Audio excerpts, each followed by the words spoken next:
그래도 희망을 좀 많이 보여주고 잘 하고 있는, 이번에 코인베이스가 런칭한 베이스라는 레이어 2입니다. 근데 그 베이스라는 애가 뭘 기반으로 했냐면 예전에 레이어 2 한번 방송했었을 때 네. 옵티미스틱 롤업이랑 GK 롤업 네. 두 가지를 비교했었잖아요. 네. 그게 레이어 2의 가장 큰 이제 갈래 두 가지이고, 옵티미스틱은 굉장히 이상적으로 대부분의 거래가 맞을 거야 하면서 레이어 2에 있는 이제 블록들을 다 가져오는 거, 압축된 블록들을 가져와서 레이어 1에 일단 넣어놓고 나중에 후에 검증해서 문제가 생기면 문제다. 거기에 이제 대표 주자가 옵티미즘이라는 이제 레이어 2가 있는데, 현재 거의 이제 레이어 2 시장이 원래 탑 2였어요. 네. 아비트럼과 옵티미즘. 얘네 두 개의 거래량을 합치면 이더리움의 거래량보다 지금 만큼급. 코인베이스는 네. 탈중앙화된 레이어 2라는 플랫폼을 제공할 수 없습니다.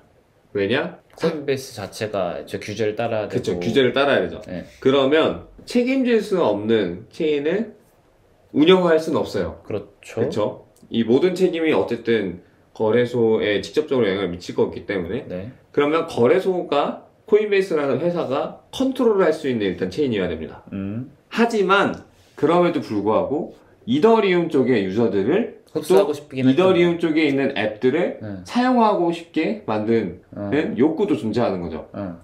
그러니까 코인베이스에서 굉장히 고민을 많이 합니다. 어떻게 하면은 어떻게 보면 바다 같은 곳에 정말 규제에 어떻게 보면 준수인지 아닌지 모르는 회색지대에 수많은 디파이 유저든 크립토 유저들이 이더리움 이 위에 다 있는데, 여기는 어떻게 보면 규제에 굉장히 준수를 해야 되는 그런 하나의 성이 돼야 되는데, 여기와 여기에 약간 만날 수 있는 교점을 만들고 싶은 거예요. 자기네들이 근데 내가 체인 만들게 해서 체인을 막 짜요. 막 이더리움 같은 걸 새로 만들어. 뭐 그럴 수도 있긴 했죠. 수도 있었잖아요. 근데 그러면 1번은 유저를 끌어들이기 힘들고 2번은 유동성도 그래서 끌어들이기 힘들고 수많은 돈들도, 3번은 이미 이더리움 생태계에 락인되어 있는 유저들은 잘 안 나가죠. 그쵸. 그러니까 이런 부분에서 그냥 그 기존의 바다 위에서 우리도 하나의 그냥 성을 짓고 바다 위에서 잘 살자 에 설정이 된 거고, 그게 지금 이제 코인베이스가 옵티미즘이라는, 이더리움 위에서 어떻게 보면 옵티미스틱 롤업을 가장 잘 대변하는 그 레이어 2에서 제공해주는 어떻게 보면 개발 툴들이죠. 개발 툴들, 그리고 그들과 직접적으로 연결될 수 있게끔 하는. 하지만 자기네가 이제 센트럴라이즈하게 조정할 수 있고 몇 가지의 또 기능은 이제 자기네에 맞게 커스터마이즈 할 수 있는. 컨셉은 확실히 알겠는데, 근데 말씀하시는 걸로만 생각을 해보면은 결국에는 레이어 2 옵티미즘을 활용을 하는 거니까 베이스는 어떻게 보면 레이어 3 혹은 레이어 2.5 정도로 생각하는 게 맞지 않을까요? 근데 옵티미즘 재단이 하고 싶은 부분은, 이 옵티미즘을 만들 때 이제 어쨌든 뭔가 필요한 툴들이 있었을 거잖아요. 그렇죠. 이 옵티미즘이라는 레이어 2를 만들 때 그거를 완전 퍼블릭하게 공개를 한 거야. 그 코드들을. 그리고 이 옵티미즘과 정말 어떻게 보면 유사한 퍼포먼스를 낼 수 있는 그 레이어 2를 또 내고 싶은 곳들은 이제 자기의 그런 기술 툴에 맞게 만들 수 있게 해주고, 그거를 이제 본인들 재단이 그냥 퍼블릭하게 공공재처럼 제공을 해줍니다.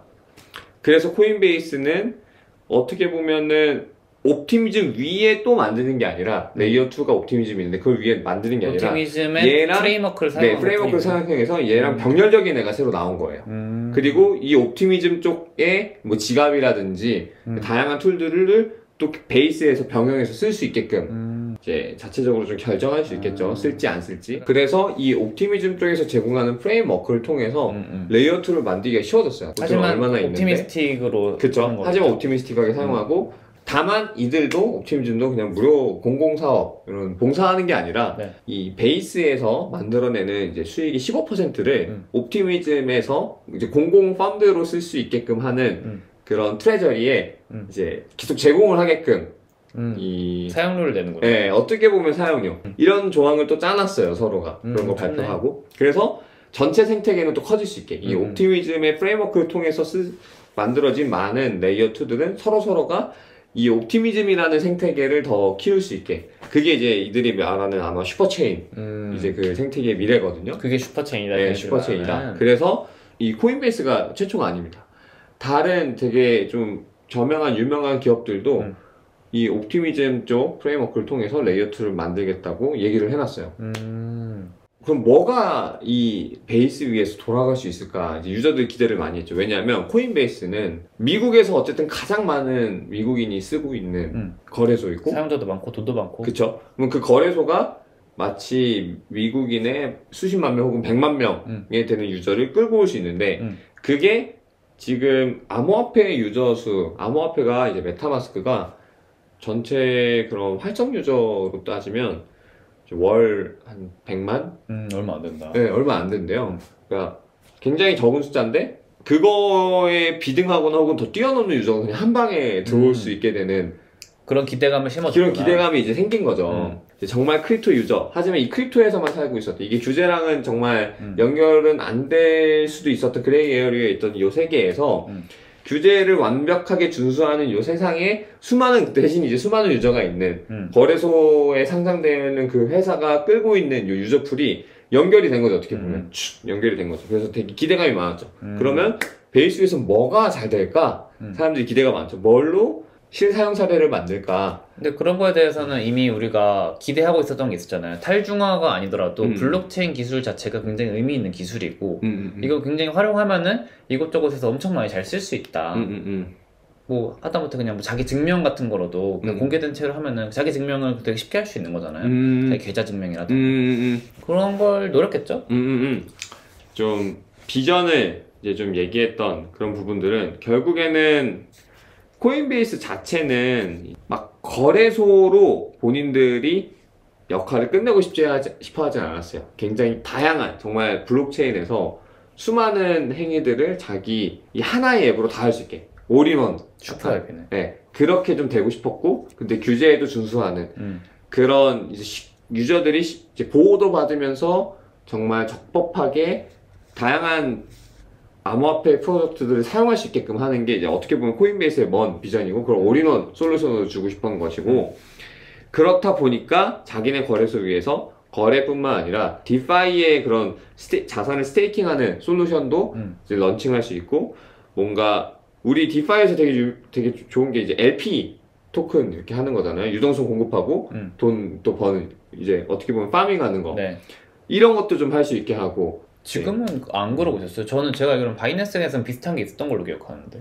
바이낸스가 그걸 하고 있었잖아요. 네. 근데 그게 이제 적법한가가 애매했는데 코인베이스는 그거를 무조건 적법하게 할 거니까 베이스라는 체인 위에서도 디파이 상품들을 소개할 수 있게끔 어떻게 보면 끌고 갈 수 있는 부분을 채널 하나 연 거죠.